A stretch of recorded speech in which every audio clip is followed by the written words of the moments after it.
Hello YouTube! Today I'm the Naughty Librarian and I'm bringing you a nice and cozy book haul. Of course, I have picked up a few new books.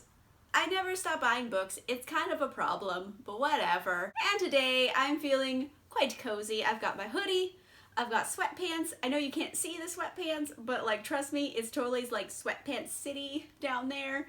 I'm really liking it. It's just sweat clothes. The whole body. Love it. Anyway, I'm feeling very cozy.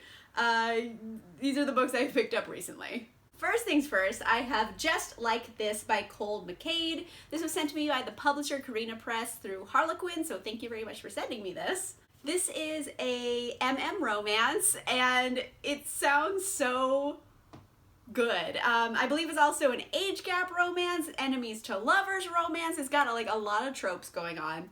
But there's this guy named Ryan, and he is like the quirky art teacher at this like all boys school. And then you have Damon, the gruff football coach at the all boys school. And I guess like one of the kids in the school is like in peril, and they have to like band together to help this kid. And then they're also gonna make out a lot. I'm totally into it. Another thing that really intrigued me about this book is that its own voices. This is a male author writing male romance, so I definitely wanted to try that out because I usually see a lot more romances written by women. It's just, that's the market that we're in. So I really was excited that this is a male author's own voices. Quirky art teacher and gruff football coach getting together, like, tell me you don't want to read that. That sounds awesome. So yeah, I'm really excited for this one. Thank you so much to the publisher for sending it to me. I also picked up Crazy Stupid Bromance by Lyssa Kay Adams. This is a pre-order that came in, and whew, I have really liked this series so far. This is the third book. The second book, Undercover Bromance, I read at the very beginning of this year, and I loved it so much I immediately ordered book 3. Like, that's saying something. This one is so fun. Look at the cat. Oh my gosh, there's a cat. There's a cat. And I remember in the last book, this cat, his name is Beefcake. It's a cat named Beefcake. Like, if you just told me that, I would already want the book. But it also has like other layers that are really good. The gist for this whole series is that there is this book club of guys, and they all read romance novels. So it's the Bromance book club. And they're all reading romance novels because they want to be better men and they want to understand the women in their lives and like find like healthy relationships. So there's like a complete lack of toxic masculinity in these books, which is just chef's kiss refreshing. And this one in particular, we're following Alexis and Noah. We were introduced to these characters in the last book. Alexis owns a cat cafe called Toe Beans. There's gonna be so much cute cat action. I'm so into this already. And then Noah, he is like a computer hacker. Well, he was like a hacktivist for a while, but now he like does computer security. So I think he still has hacker roots and he's gonna help her, but he has had this crush on her for a really long time and he doesn't really know how to like tell her about the crush. So in comes the Bromance book club to the rescue. I am so excited. I mean, if you just told me there was a cat named Beefcake, I'd already want it. And then they have all this other good stuff in it. So yes, pre-ordered this. I'm so happy it's here. Another book I pre-ordered was The Brightest Night by Jennifer L. Armentrout. Now, this is basically the angsty teen alien drama of my dreams. I love Jennifer Armentrout books. They're just like so pulpy and like campy that like I get sucked in by the drama. I think if you are a sucker for like really hyper drama teen shows like Riverdale or Roswell or anything like that, if you get sucked into those, even though they're so ridiculous, you will love her writing. It's just like everything my pulpy little heart wants. So this is book 3 of this series, and I think it's the finale for this series. I think it's a trilogy. And this is Luke and Evie. Now, Luke we were introduced to in the original series that this is a spin-off for. So the original series, the origin series, it's like aliens are among us in secret. And then a big war broke out because other aliens showed up and they picked a war. And then this is like sometime later when basically World War III happened with aliens. And so the world is a very different place because there's still aliens here. And people know about them. That's the setup for this world. That was like 5 books. This is book 3 of this series, so I'm 8 books deep. So it's hard to describe what this is about. But we're following Luke. Luke, we were introduced to in the first series. He was like a preteen then, and now he's like sexy 19-year-old. And Evie, and they have a past together. I'm trying so hard not to give spoilers. This is the 3rd book of the series, but there was some bombshells in book 2, and you're just like, oh man, things are going down. Oh my gosh, like, hold on to something. Things are gonna go crazy. Definitely recommend this series. I wouldn't say it's a YA series. I would say it's a new adult series, because these are much older teens. They're not like 15, 16-year-old. These are like 18, 19, 20-year-old kids. And sometimes things get a little explicit. So I wouldn't say it's a full adult book, but I wouldn't say it's a YA book. It's that weird middle ground. Yeah, it's a new adult book. And pulpy alien drama. That should be all you want in life too.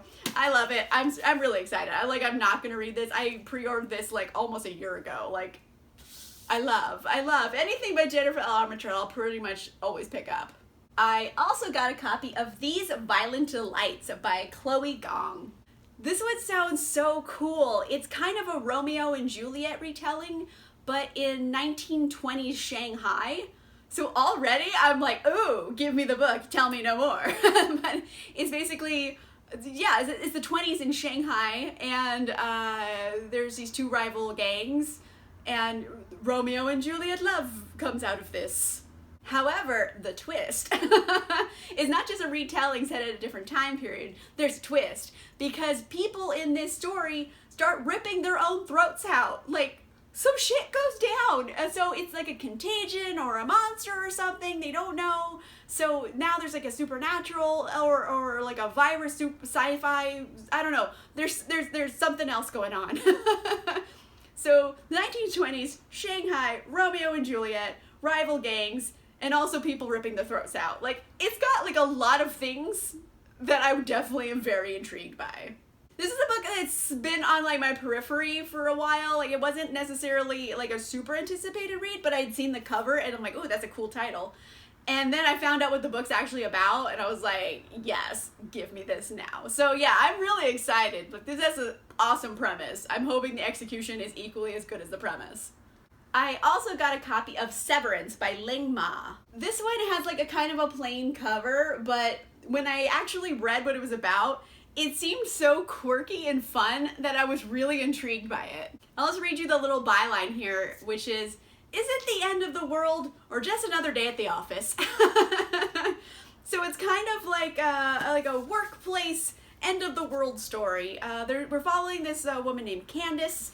She is a first-generation American working in New York, and her life has become so routine, and she kind of just keeps her head down and does her routine every day, that she doesn't notice this like fever pandemic rushing through New York City. So I mean, it's a little on the nose for 2020, although this came out in 2018, so it's ahead of its time. And you know, things digress from there, like faster than they have here, because I think the city is now empty.